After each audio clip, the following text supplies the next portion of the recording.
బట్టి చెడిపోయావురా, వాడిని అనుసరించి చెడిపోయావురా, వాడు మాటలు వినొద్దంటే వింటున్నావు అని చెప్పి కొంతమంది తల్లిదండ్రులు మాట్లాడతారు. ఇక్కడ యేసుక్రీస్తుని నమ్ముకున్నందుకు, యేసుక్రీస్తు మార్గంలో మనం నడుస్తున్నందుకు, యేసుక్రీస్తు వారిని వెంబడిస్తున్నందుకు మనకు కలుగుతున్నటువంటి ఆశీర్వాదం ఏమిటంటే రక్షణ కలుగుతుంది. ఏ రక్షణ? ఆత్మరక్షణ. నరకాగ్ని నుండి తప్పించబడటం, నరకము నుండి తప్పించబడటం, అగ్ని గంధకాలలోంచి తప్పించబడటం.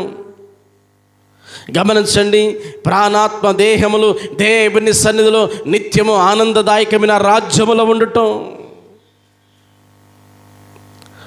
రక్షణ లేకపోతే ఒక వ్యక్తికి ప్రియమైన బిడ్డలారా, రక్షణ లేకపోతే ఏమవుతాడంటే నరకాగ్నిలో వేదన పడతాడు.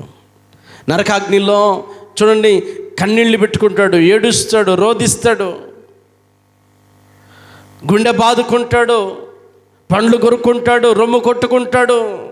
రక్షణ లేకపోతే ఎంతో భయంకరమైనటువంటి ప్రళయం అది, ఎంతో భయంకరమైనటువంటి ఆ స్థలం అది. ఏడుపును గమనించండి ప్రియదేవులారా, రోదనయు కలిగిన స్థలం అది. ఆ స్థలంలో నుంచి దేవుడు ఏం చేస్తారంట? యేసుక్రీస్తు వారిని నమ్ముకున్నందుకు రక్షిస్తాడు. ఆ నరకములోనికి వెళ్ళకుండా, చూడండి, ఆ కఠినమైన ఆ వేదనకరమైన స్థలములోకి వెళ్ళకుండా,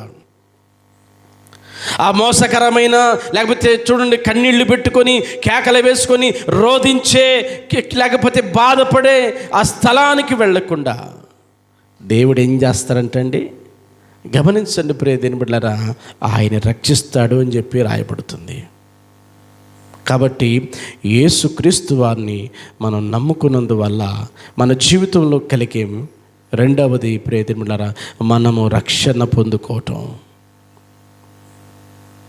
రక్షించబడటం. ఈ లోకంలో మనకి రక్షణ ఎవరిస్తారు చెప్పండి? ఉద్యోగం అంటే గమనించండి, లంచాలు కడితే ఇవ్వచ్చు, లేకపోతే ఇంకోటి ఏదైనా మనం లోకంలో సంపాదించవచ్చు. చదువుకునే వాళ్ళు సీట్ సంపాదించవచ్చు డబ్బులు కట్టించుకొని, లేకపోతే ఉద్యోగం సంపాదించవచ్చు. ఈ లోకంలో ఏదైనా సంపాదించుకుంటారు, కానీ రక్షణ సంపాదించుకుంటారా? రక్షణ రాదు. యేసుక్రీస్తు వారిని నమ్ముకుంటేనే ఆ రక్షణ కలుగుతుంది.